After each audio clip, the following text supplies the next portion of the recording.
Yay, here we go. Wake the fuck up Wednesdays. I hope you come on in because I didn't send an invite this morning. And so if you're showing up, go ahead, send me some little love, let me know you're here. But yeah, I just had a lot going on. So I was like, my peeps know that it's going to happen. And if not, that's good. They can watch it later. So, good morning. It's morning here in Alaska. Um, why do I call it Wake the Fuck Up Wednesdays? I think, and I just wanted to be clear with y'all that it's not because I'm like, good morning. It's not like, let's wake up, good morning. This is our like morning coffee, although that can be part of it. But I just wanted to be really clear that it is about waking up our minds. Okay.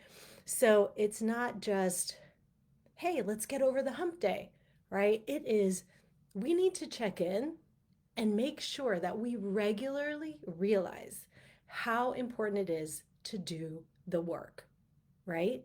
Because being a human is not so easy here, right? Being a human is kind of intense. And we have lots of hard things going on, right now, sure, but we've always had difficult things going on as a human, right? And so I think we really need to check in. It's almost like, when people have those timers, those like mindfulness timers to remind them to be present or just to check in with what they're doing. Sort of like that, but in a bigger way. Like, I really want you to wake up to the fact that this life is precious, that we don't have that much time here, no matter how long we live. We could live till 120 and we're going to be like, damn, there is still so much more I'd want to do. At least that's how I am, right? And so when I think about it that way, I think, okay, like, I want to regularly become aware of how precious this life is so that I don't waste it. So that's why we're here for Wake the Fuck Up Wednesday. And someone's sending me a text message, like I can't see it in Facebook, but you guys, you know what? Facebook is doing so many weird things these days. I don't know. I don't know what it's doing.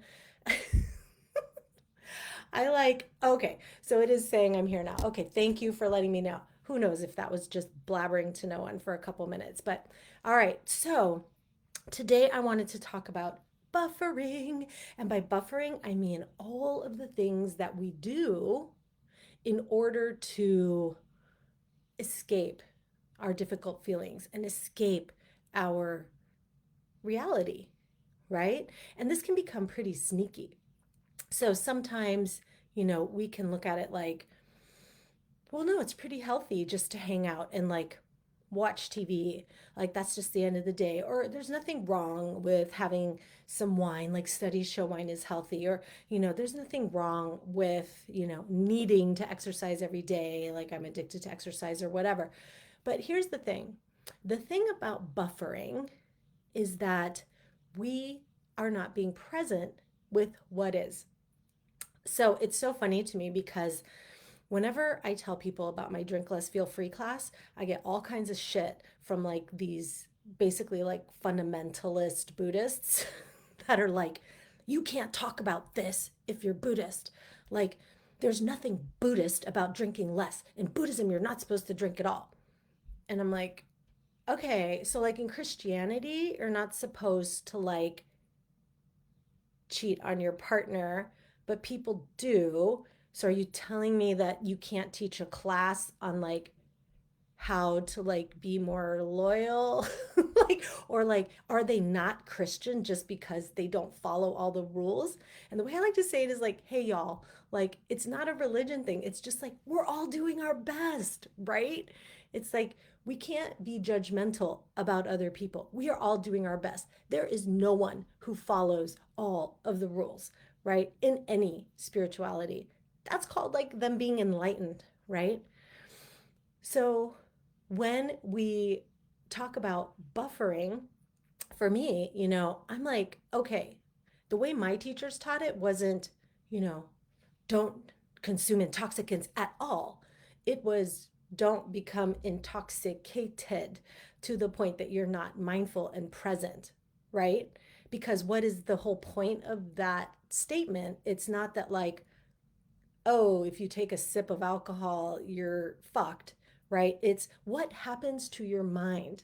And it's so funny because this is how I start to have more of an understanding of like um, all these rules that I grew up with, right? In terms of like 10 commandments and all this shit. And I'd always be like, this doesn't make sense to me. And my mom would be like, shut up, don't ask any questions.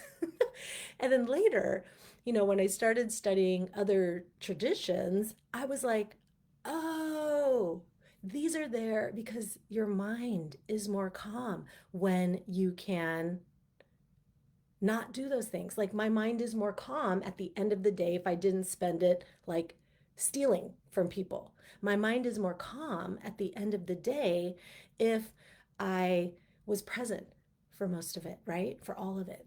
And so, when it comes to buffering, there's no moral judgment there. All right. I just want that to be clear. There's no moral judgment like, oh, you're evil for doing that.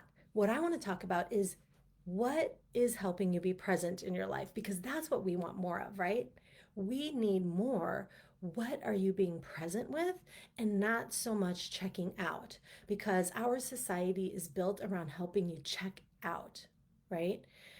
So, buffering is basically anything that we do to get out of being present, to escape, not to relax, not to calm our nervous system, but to literally escape. Like that's the intention behind it, right? So, for example, I'll use kind of adrenaline sports because I feel like it's kind of easy to be like, yeah, yeah, you're not supposed to overdrink or overeat. You don't eat your feelings, don't drink away your feelings. But a lot of people don't have that same realization around any other healthier forms of escape, like adrenaline activities. So my husband is an adrenaline junkie. He's admitted this himself, right? And he uses his adrenaline sports to kind of self-medicate, which is awesome. Like in many ways, like I would rather have him doing that than other things for sure. But the point is, it's still escaping, right? So if you're going to buffer, of course it's ideal if you're doing something that improves your cardiovascular system and gets you outside, right? But from a wake the fuck up perspective, are you being present with your life as it is? What is causing you to leave, to check out, right? So when you are buffering with no matter what it is for you, whether it's Netflix, whether it's wine, whether it's weed, whether it's sugar, flour, bread, whatever, whether it's paragliding, kayaking, mountain runs, right? We are checking out. All right. So can we just like acknowledge that? So if you want, you could go ahead and type in the comments. If you're watching this later, you could put hashtag team replay and let me know what do you like to use to buffer, right? So for me, you know, I pretty much, it must have been, I don't have a very, I'm trying to think of for me in my 20s, I think it was mostly adrenaline sports but I also didn't have a lot to buffer from then. Like life was pretty fucking easy in my 20s. I was a climbing guide, and of course, I had some difficult times, but I didn't feel the need to buffer then, probably because I was a climbing guide and I got it out physically every day. But into my 30s, I started noticing that it would be with wine, right? And so then I started buffering with like a substance that checked me out. And that was a new thing for me. And I did, even then, I didn't really do it a lot, right? So I would just sort of be like, that was stressful, and then come home and then have a glass of wine.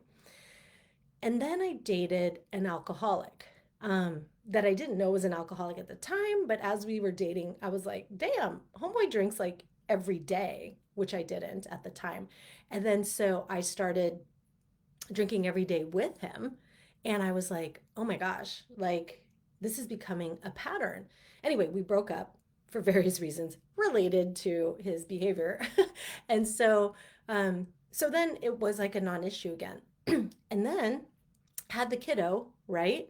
And with the kiddo, I couldn't do my normal healthy self-care things that help me not require buffering. I couldn't go to yoga all the time when I wanted. I couldn't just get up and go for a run. And so I started drinking wine when I got stressed out because I could do it in the house. It was there. It helped me feel more relaxed and whatnot because I was so bored, y'all. Like, I am not like a toy player. I don't like hanging out playing with toys. Even as a kid, I just preferred to be outside.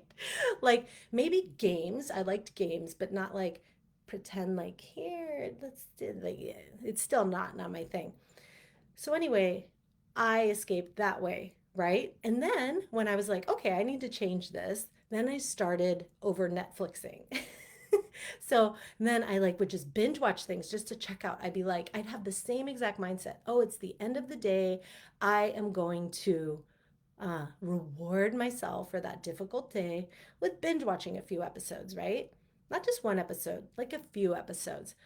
So here's the thing I want you to think of when you're like, am I buffering or not? Okay, it's what is the consequence? Because one of the consequences of buffering that we don't think of a lot is the fact that it keeps us from addressing the thing that we're buffering from. So it's like if I come home at the end of the day and I'm just so fucking tired that I have the need to unplug and escape, that's telling me something, right?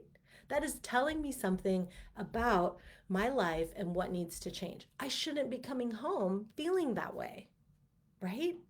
But if I buffer, I never have to feel that. So, with the buffering, ask yourself, why am I doing this? What is it that needs to change that I'm feeling this? Instead of just making the feeling go away, what is the feeling telling you? Because here's the deal, feelings are emotions, right? And emotions inform us. Like I use the terms interchangeably, but they are information about what our thoughts are or about our experience in the world, right? So, yes, we talk about the model circumstances, thoughts create feelings, feelings create actions. And it's sort of like, oh, well, feelings don't really matter. They're created by our thoughts. No, they absolutely matter, right? They absolutely matter because they show us our mind. Maybe our mind is like, this is fucked up. I am so tired. I need this, right? I deserve this. That is showing us our minds. And they are also showing us how something is out of alignment or in alignment. When we are feeling joy, that's because our life is in alignment. When we are feeling hard feelings, it's showing us something's out of alignment. And a lot of people say, but I need to buffer because I can't change the situation. Like I'm sort of stuck here and I can't leave the shitty job, or I can't leave the shitty relationship, or I haven't lost the weight I wanted to lose, or whatever it is. And like, I can't change that. And so they want to, sort of say, okay, if I can't change this, then you're telling me that I can't buffer. And because some of you may have heard what I just said is change the situation, which is true. But there's a flip side of that, and I'm going to go into that in a minute. But I want to tell you this quote by Shanti Deva. So there's a book, The Bodhisattva's Guide to the Way of Life. I love it. Don't read it if you're codependent because it'll just make you more codependent. Work on your codependency first, then read it because it's about like, giving selflessly.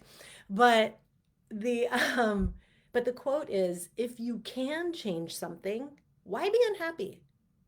If you cannot change something, why be unhappy? Because here's the thing, we often think that we cannot be happy until we change the fucked up situation, right? But you can.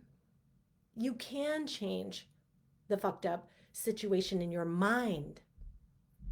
Because when we have an experience, we have thoughts about it, and those thoughts create our feelings. So there's a step between the fucked up situation and how we feel about it. And that's how we are processing it and choosing to perceive it. And some people think that that would lead to complacency. Like, well, if I just work on my mind, then I'm never going to like leave a shitty relationship or leave, the shitty job. And what I'm saying is, no, no, no, you can work on that and help yourself feel better in the meantime so that you don't need to buffer with the um, wine, with the weed, with the adrenaline, with the Netflix, with the shopping, with the porn, or whatever your like buffering of choices, right? So we can work on those thoughts about the circumstance if we can't change the circumstance. So instead of assuming like the circumstance is fucked, I can't do anything about it, let me just, check out, we can say, let me like check into my mind, check my mind. What is going on? What are these thoughts? Angelina says, my carbs and sweets buffer is back, right? So we definitely can feel that. And they can come and go too, like depending on where life is and how life is going and sort of what our resources are. Like, how can we resource ourselves, right? Buffering can become more prevalent. Just like in my example of after I had a kid, I couldn't resource as many things as I used to, right? And so that's when my buffering really came in heavily because I couldn't do those things that help me be more resilient as easily, right? So, with the buffering, I just want to encourage you to check in.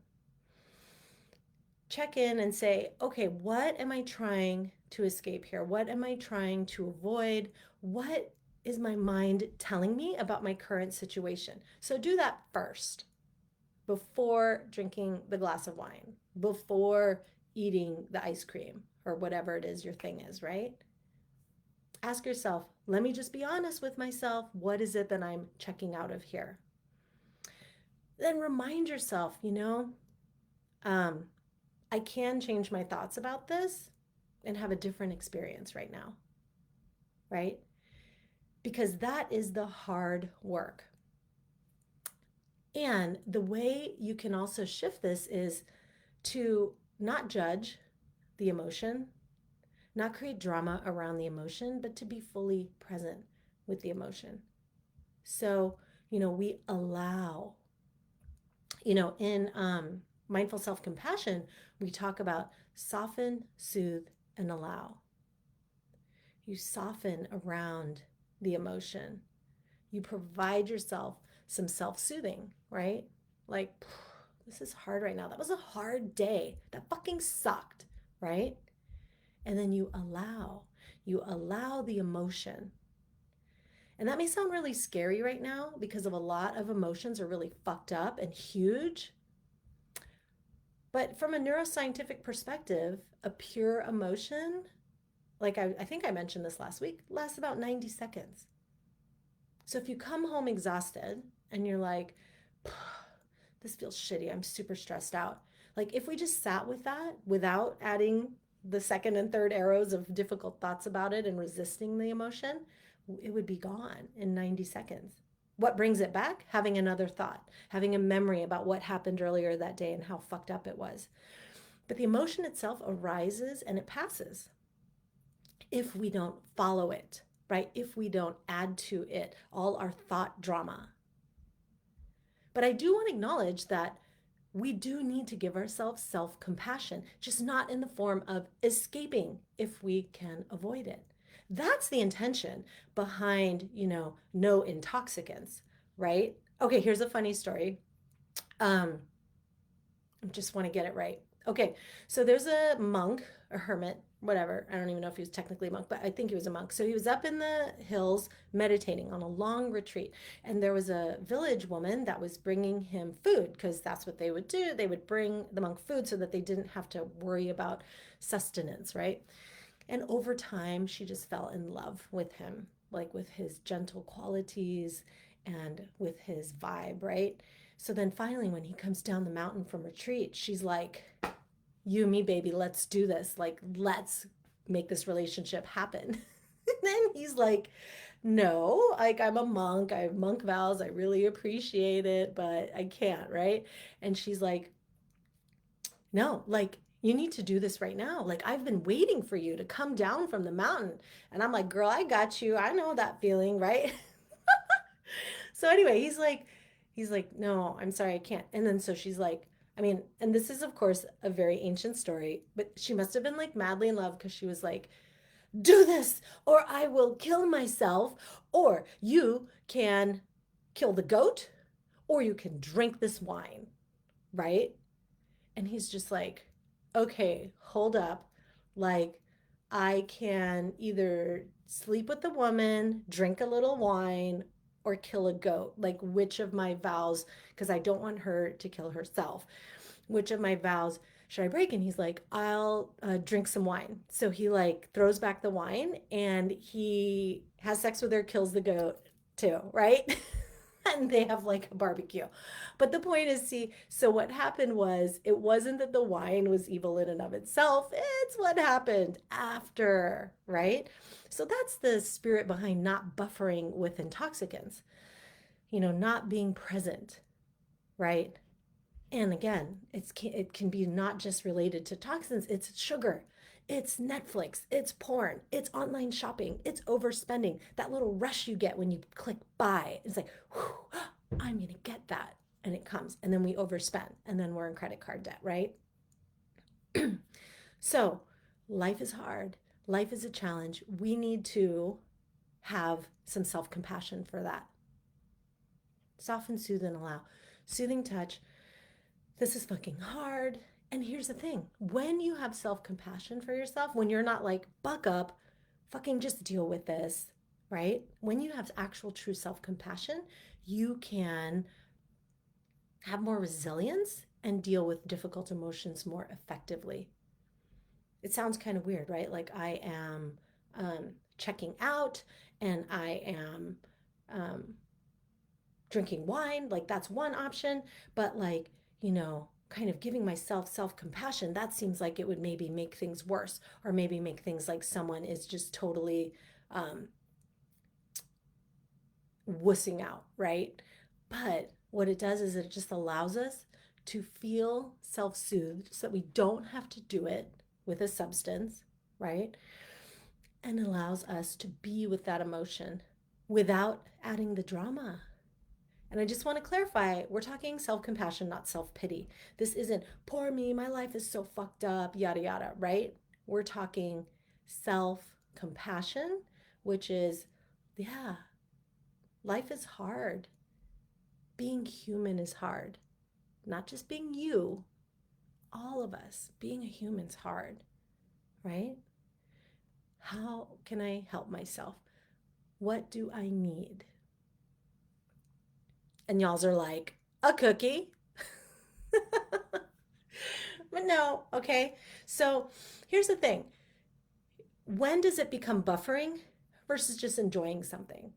And it really is the intention behind it, right? So the intention being like, am I just going to check out right now and avoid dealing with something? Or am I excited? Like, okay, let's look at Netflix. Are you like, I can't wait till after dinner because we're going to watch this and it's going to be so much fun? That's not buffering, right? But if you're like, I'm not going to do that. Like, I'm not going to work on my book, which I really want to do. And I'm not going to like do all this shit. And instead, I'm going to watch Netflix because I don't want to deal with that. That's buffering, right? So it's escaping. Now, sure, sometimes you're going to do it, but at least be mindful that that's what's happening, because mindfulness precedes change. This is why just meditating, right? Just meditating, not taking any fucking workshops or classes or anything like that, that's why that can work. Because as we become more mindful to our lives, to our minds, shit shifts, right? You're like, oh, here I am escaping again. What would happen if I actually dealt with this? Okay. All right. So Becky says, oh, I'm a buffering queen lately. Thank you for this. Awesome. Girl, you got to watch the beginning too. Because I know you just hopped on. I'm stoked for you to check that out. Yeah. So the buffering, the checking out, self compassion first. Okay. Awareness that it's happening. What are you avoiding? What's the thing that needs to change? And don't get all disheartened if it seems like you can't change it and that you're disempowered. Like COVID. COVID's fucking here, right? There's nothing we can do about it other than, the public health measures that we've been taught, but it's here for a while. So you can't change that. But instead of buffering, work on the thoughts about it and reshift those, right? Cultivate the thoughts that will help you more effectively, that will be of more benefit to you.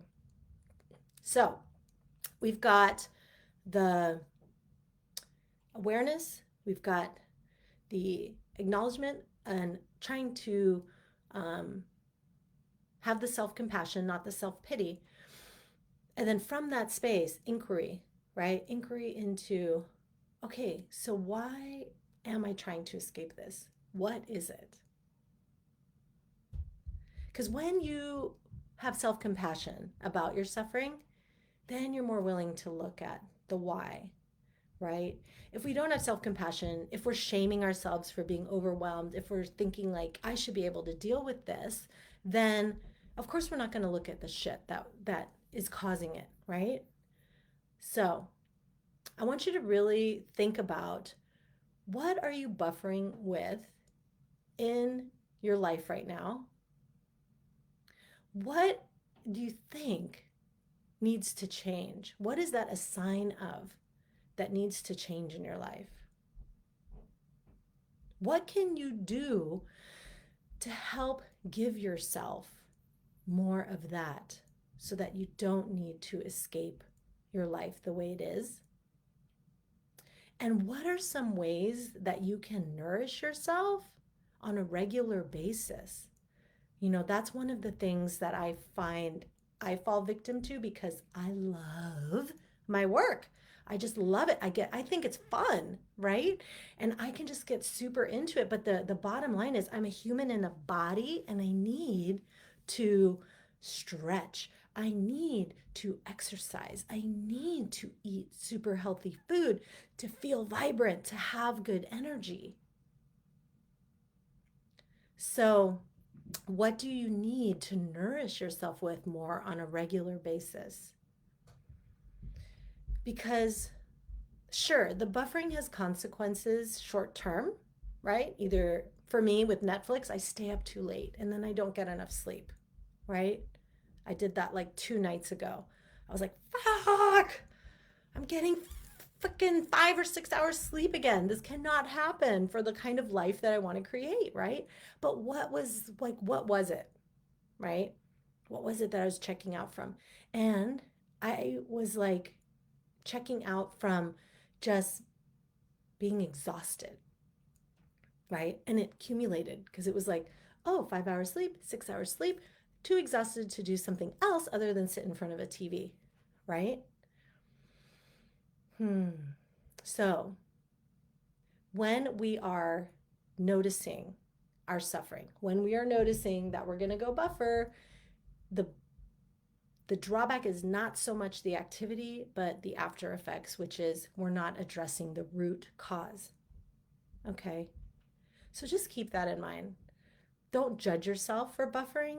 Don't be mean to yourself for buffering. That's just going to make shit worse. But remind yourself, even if a circumstance can't change, you can change your thoughts about it.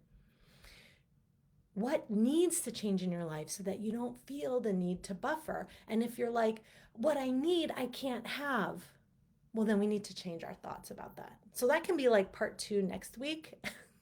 But if you're like, I know how I was with the wine. Oh, okay. Well, you know what I need? I need to be able to go for a run whenever the fuck I want. I need to be able to go to the yoga classes the way I used to. If I could do that, then I wouldn't need the wine. That's exactly the way my brain worked, right? That didn't help me.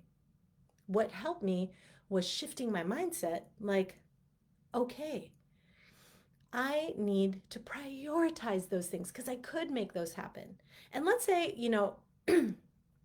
One thing that I couldn't change was, I was like, I need my husband to be around more, and he's an adult. I can't control him. He gets to choose how he spends his time. And if I'm choosing to stay with him, then I let him be him, right? I can't control him.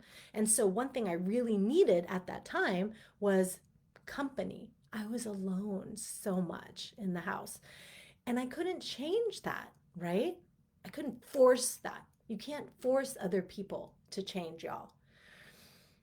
It was years before I got over that in terms of my thought process around that and thinking that that's what had to change. I could work on my mind with everything else.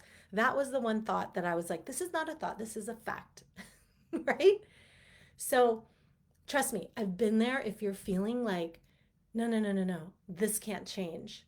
So I need this just to get through this.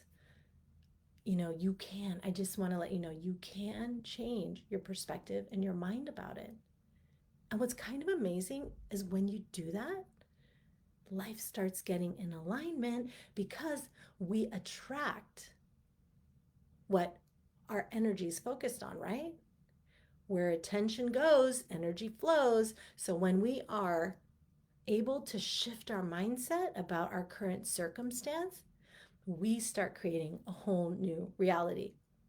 And I'm not saying that shit's as easy as like setting a positive intention. No, it's fucking work, man. That's why we have Freedom School, because it's not just like a freedom workshop, right? This shit takes practice, it takes time. Ask anybody in Freedom School. Like, they'll be rocking it and then something will happen and it's like, oh, why is this one so hard to get over, right? Because it's like fucking practice. That's why they say, do you have a meditation practice? Do you have a mindfulness practice? What is your freedom practice? What are you doing on a regular basis to up level your life? Okay. All right, my friends, thank you for coming. Loving you so much. And sorry that I didn't send an invite. For those of you that are going to be like, I didn't even know you were live. Girl, okay, sometimes you just got to do what you got to do. Okay, so have a great rest of your week. I'll see you next Wednesday for Wake the Fuck Up Wednesday. And in the meantime, wake the fuck up. Okay?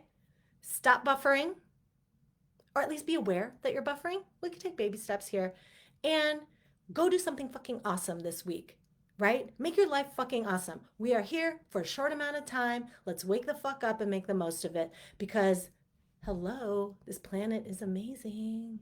Our bodies are amazing. We can do this. All right, lots of love. Bye.